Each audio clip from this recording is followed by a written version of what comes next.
नमस्कार जन टीम में स्वागत है आपका। मैं हूं योगेंद्र। आप देख रहे हैं बड़ी खबर और बड़ी खबर में हम बात करेंगे उत्तराखंड की। उत्तराखंड में धामी सरकार के 4 साल 23 मार्च को पूरे होंगे। हालांकि उन्होंने शपथ जुलाई 21 में ली थी, 4 जुलाई 2021 को।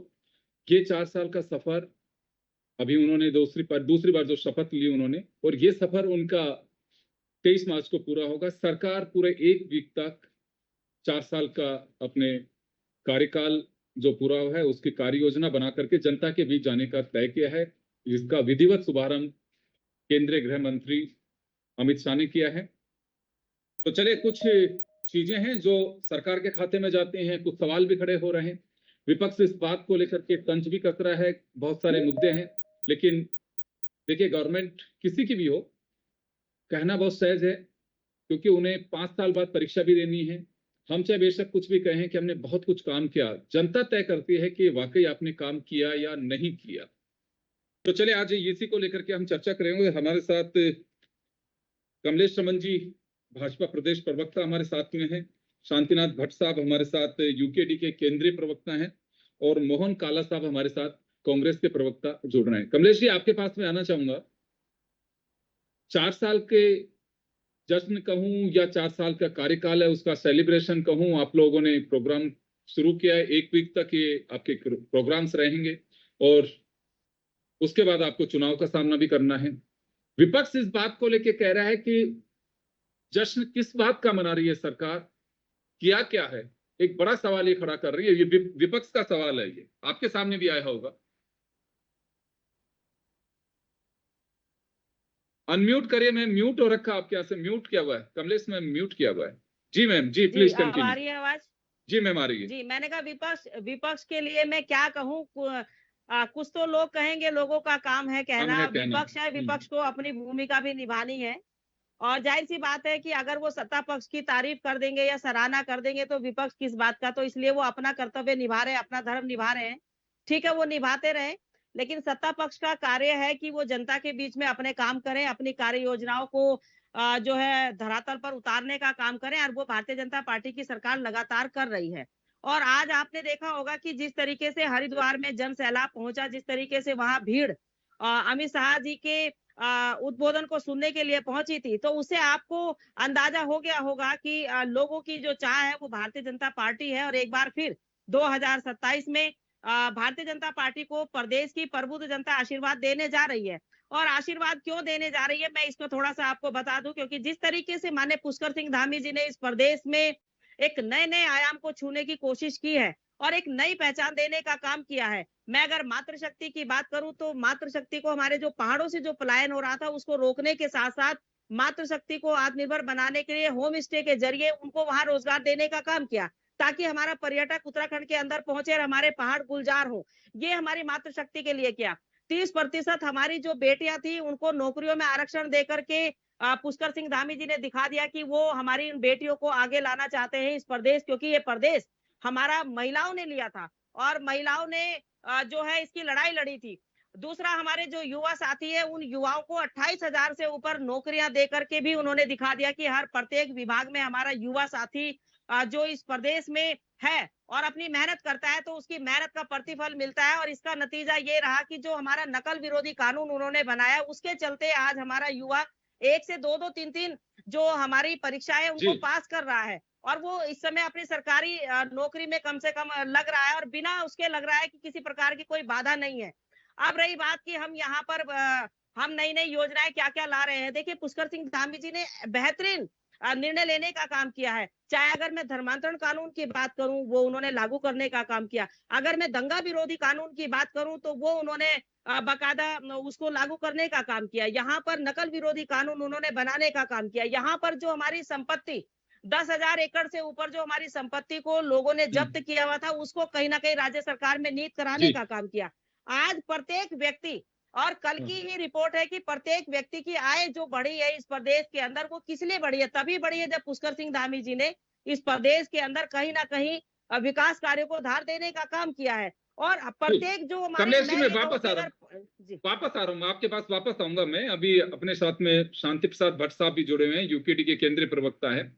सर, सरकार के 4 साल पूरे, दूसरे कार्यकाल के, हालांकि जुलाई 2021 में शपथ ली थी, उसके बाद में 23 मार्च 2022 में शपथ ली। 27 में आपके यहाँ पे चुनाव होने वाले हैं।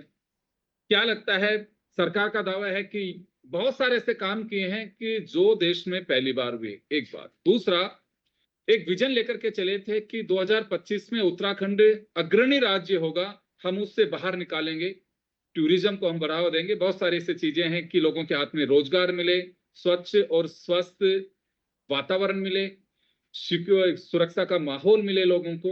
वो तमाम दावे सरकार के हैं। देखिए, आज उत्तराखंड में मंत्री जी आए और जिस तरीके से धामी जी की उन्होंने पीठ थपथमाई, मैं भी उनकी बात से सहमत हूं कि जैसा अमित शाह जी चाहते थे उत्तराखंड से, वैसी लूट मचाकर उन्होंने केंद्र को जी भर के पैसा दिया। यही कारण है कि अमित शाह जी को तमाम अपराधों को अनदेखा कर यहां पर आकर जय जयकार करना पड़ा, क्योंकि उत्तराखंड राज्य के अंदर जो कमाई के साधन है, जैसे खनन है, टूरिज्म है, और भ्रष्टाचार करके जिस तरीके से सरकार ने उत्तराखंड को लूटा है, अब उसमें धामी जी की जय जयकार करना तो बनता था। इसलिए वो उत्तराखंड में आकर उनको भयमुक्त उत्तराखंड को लूटने के लिए 1 साल और देने की बात कह गए, क्योंकि यहाँ पर अस्थिरता का सा माहौल बना हुआ था। मामला बेरोजगारी का था, भ्रष्टाचार का था, अंकिता हत्याकांड का था, पलायन का था, राजधानी का था। हमले इतने हो रखे धामी जी पर, धामी जी थोड़ा विचलित थे, तो अब वो धामी जी की पीठ थपथपा गए। अब आ जाइए मेन मुद्दों पर। कितना दुर्भाग्य है, देखिए, ये 4 साल की सरकार नहीं है, ये 9 साल हो गए सरकार को उत्तराखंड में, 17 से बनी हुई है। और इनके मुद्दे क्या थे? हमको सत्ता दो, हम उत्तराखंड को परिसंपत्तियों उत्तर प्रदेश से छुड़वाएंगे। वो 1 लाख करोड़ ज्यादा की परिसंपत्तियां छुड़वाई नहीं। हमको वोट दो, हम उत्तराखंड से पलायन रोकेंगे, नीतियां गांव के विकास की होंगी। रुका पलायन, विकास की योजना कोई ऐसी लगी पहाड़ में जिससे उत्तराखंड का आदमी पलायन के लिए मजबूर ना हुआ हो?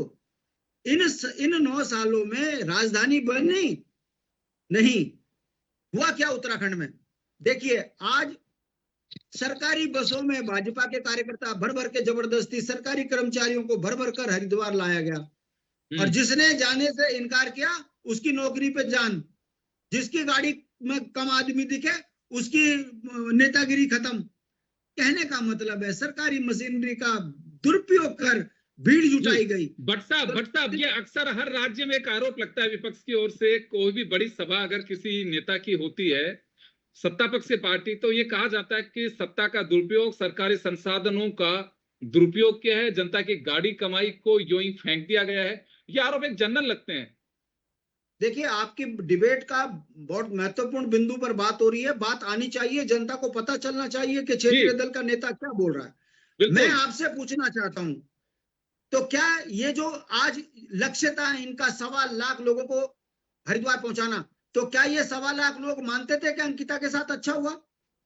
मैं आपके माध्यम से पूछना चाहता हूं, क्या 1.25 लाख लोग ये चाहते थे कि उत्तराखंड के बेरोजगारों को बर्बाद किया जाए, भ्रष्टाचार किया जाए, उत्तराखंड देवभूमि के अंदर शराब घर घर परोसी जाए? क्या ये 1.25 लाख लोग सहमत थे इससे? अगर जमीनी हकीकत देखें तो मैं आपको, मेरी बात खत्म होने दीजिएगा। देखिए, डिबेट का मूल मंत्र ना जाए खत्म। बोले। देखिए, गृह मंत्री जी कितने खुश थे। ओए नीचे बैठ, ओए उत्तराखंड के, ओए ये गृह मंत्री का व्यवहार है उत्तराखंड में। ये चरित्र दिखाता है। चोर बेईमान अगर सत्ता का दुरुपयोग करेंगे तो चरित्र उनके भाषणों में दिख जाता है।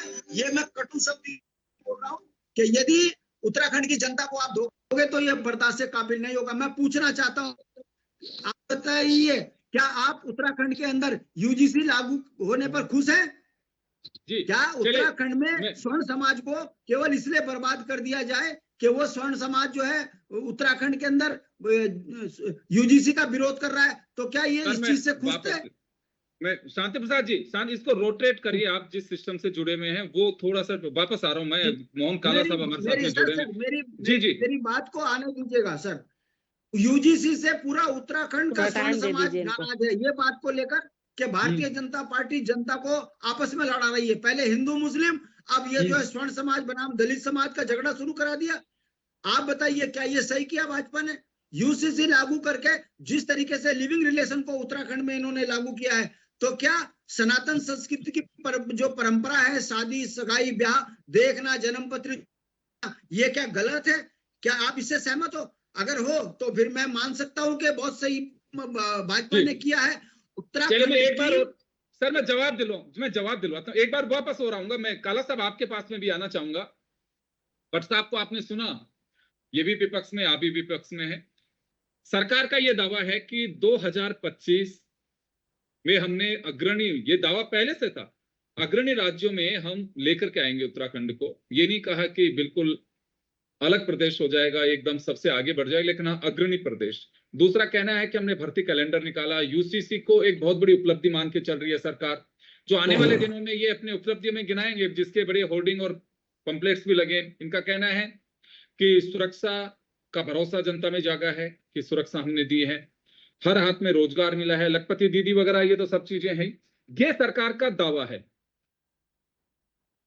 देखिए शर्मा जी, उत्तराखंड को भारतीय जनता पार्टी के नेताओं ने और विशेषकर केंद्र की सरकार ने अपनी प्रयोगशाला बना लिया है, चुनावी प्रयोगशाला। वो जब जब चुनाव के मूड में होते हैं तो उत्तराखंड का प्रयोग करते हैं। अभी आपने कहा कि वो कह रहे हैं कि नंबर 1 लाने का काम। हाँ, मैं कमलेश रमन जी को बधाई देना चाहता हूं कि, और भारतीय जनता पार्टी को भी बधाई देना चाहता हूं। पहले तो आप ये क्लियर करिए कि ये 4 साल धामी के हैं या भाजपा सरकार के हैं। पहले तो आपको ये क्लियर करना पड़ेगा। दूसरी बात, आपने कहा नंबर 1 लाने की बात। हाँ, आप बधाई के पात्र हैं, धामी भी, कमलेश रमन जी भी, और भारतीय जनता पार्टी के नेता भी, अमित शाह भी और मोदी जी भी, कि आपने 9 हिमालय राज्यों में महिला अपराध में इस प्रदेश को नंबर 1 पे पहुंचा दिया। एनसीआरबी की रिपोर्ट के मुताबिक महिला अपराधों में 9 हिमालय राज्यों में उत्तराखंड नंबर 1 पर आता है। आपने उत्तराखंड को नंबर 1 बनाने का काम किया महिला अपराधों में। 1 साल के अंदर 1200 से ज्यादा जो है बच्चे गायब हो जाते हैं। प्रतिदिन 3 बच्चे इस प्रदेश से गायब हो रहे हैं। आपने ये रिकॉर्ड बनाने का काम किया है। एनसीआरबी की रिपोर्ट के मुताबिक हेड स्पीच की आपने देखी होगी कि एक हेड स्पीच का, मुख्यमंत्री जी के हेड स्पीच का रिकॉर्ड बना, और उसमें उत्तराखंड के जो मुख्यमंत्री है पुष्कर सिंह धामी, वो हेड स्पीच में नफरती भाषणों में नंबर 1 आते हैं। ये रिकॉर्ड बनाने का काम आपने किया। यूके SSC पेपर घोटाला, कौन? भारतीय जनता पार्टी के लोग। यूके SSC घोटाला, कौन? भारतीय जनता पार्टी के लोग। जिस पावन भूमि पर आज आप भाषण दे रहे थे, उसी पावन भूमि पर आप ही की भारतीय जनता पार्टी की एक महिला पदाधिकारी द्वारा अपनी 13 साल की मासूम बच्ची को अपने साथियों को परोसा जाता है। क्या आप उस पर बोले? नहीं बोले। अंकिता भंडारी, इसी प्रदेश की बेटी, आज आप कह रहे हैं कि लोगों को हम रोजगार पहुंचाने का काम कर रहे हैं। अरे वो बेचारी अपने घर को, अपनी घर की व्यवस्था संभालने के लिए, रोजगार करने के लिए आई थी, पर आज 3 साल से ज्यादा हो गए, उस बेटी को न्याय नहीं मिला। क्या अंकिता भंडारी पे बोलने का काम आपने किया? नहीं किया। 4 साल बेमिसाल, हाँ निश्चित तौर पर बेमिसाल है, घोटालों में, भ्रष्टाचार में, अपराधों में। आप देखिए राजधानी देहरादून। काला साहब मैं एक बार हो रहा हूँ आपके, काला साहब एक बार हो रहा हूँ, मैं एक बार जवाब दिलवाता हूँ। एक बार हो रहा हूँ आपके पास। सुन लीजिए, बेचारे की कोई सुनता नहीं। एक बार जवाब जहर उगलने दीजिएगा योगेंद्र जी, पूरी बात। अरे जहर उगलने का काम तो आप जैसे सांपों को दिया हुआ भारतीय जनता पार्टी के लोगों को। जहर उगलने का काम तो आस्तीनों के सांपों के पास। अब आप अंदाजा लगा सकते हैं कि क्या बौखलाहट होगी आज की रैली की। मैं कह तो रहा हूँ कि आपकी अंदाजा लगा सकते हैं। चलिए जी और एक मिनट में मैं क्योंकि वापस में आना चाहता हूँ सर, एक बार वापस आना चाहता हूँ। कमलेश जी नंबर 1 ये प्रदेश आ जाता है, वरना ये बेचैन हो जाएगा। सुन लीजिए भाई योगेंद्र जी, सुन लीजिए, वरना ये बेचैन हो जाएगा। सुन रहे इसको बोलने का सुनिए सुनने के लिए तैयार हूँ।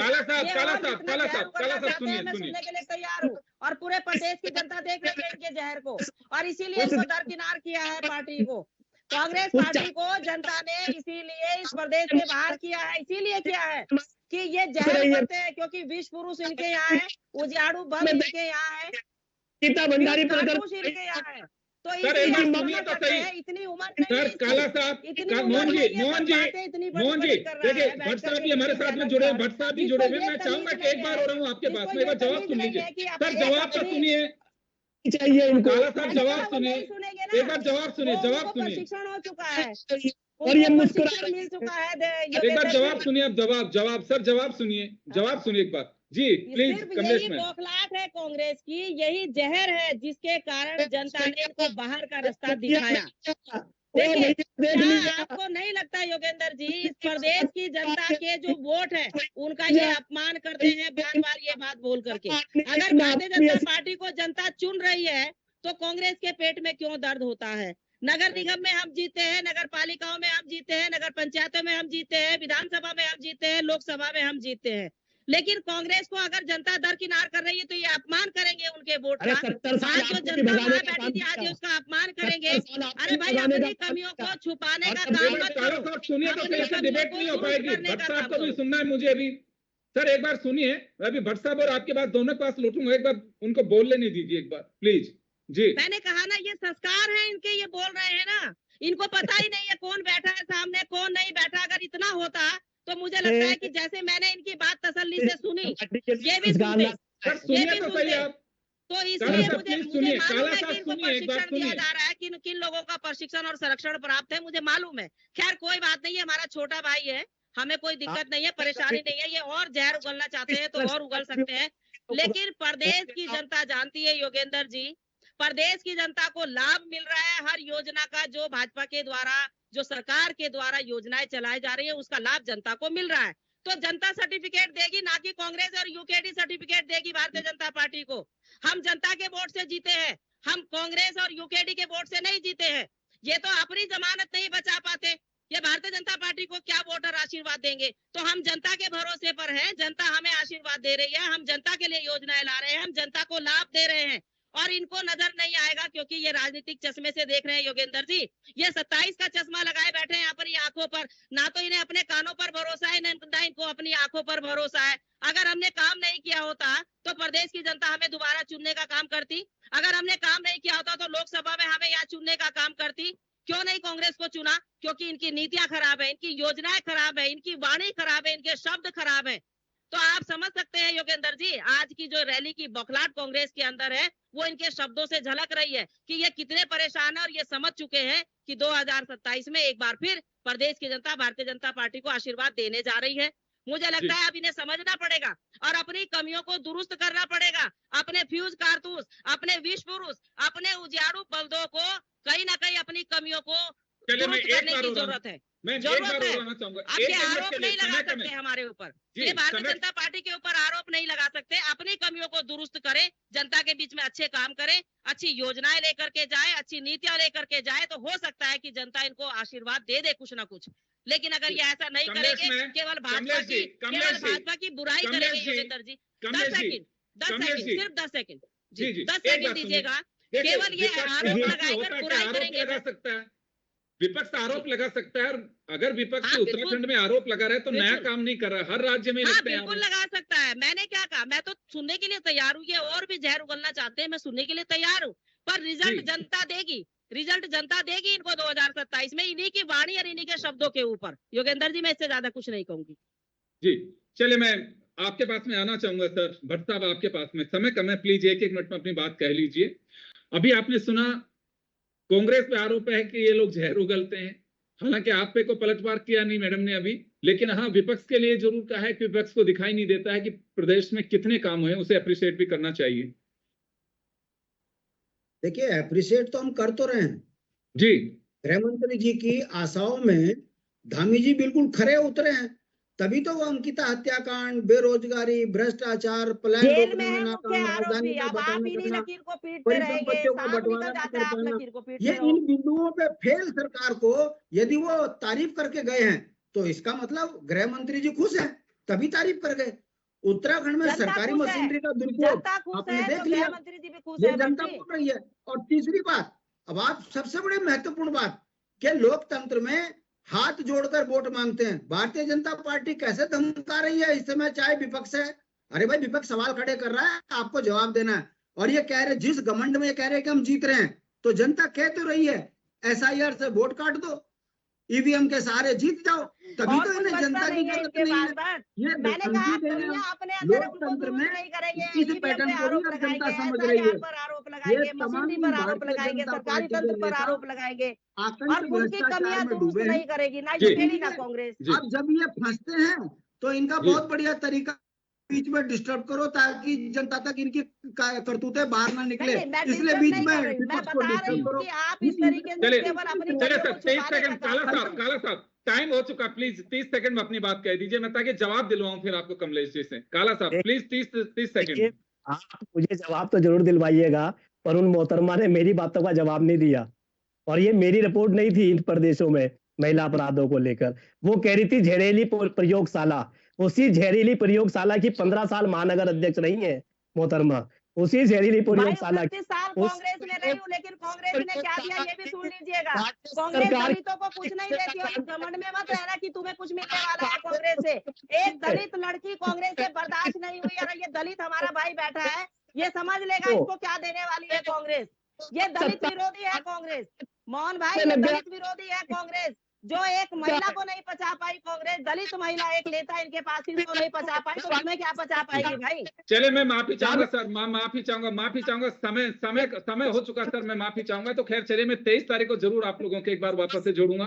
तो खैर चलिए, सरकार 4 साल के जश्न की तैयारी कर रही है कि हमने कंप्लीट किया, 23 तारीख को पूरा है, जिसका सिलसिला शुरू हो चुका है, अमित शाह ने उसका आगाज किया है। आप सभी को बहुत बहुत शुक्रिया, और बड़ी खबर में इतना ही।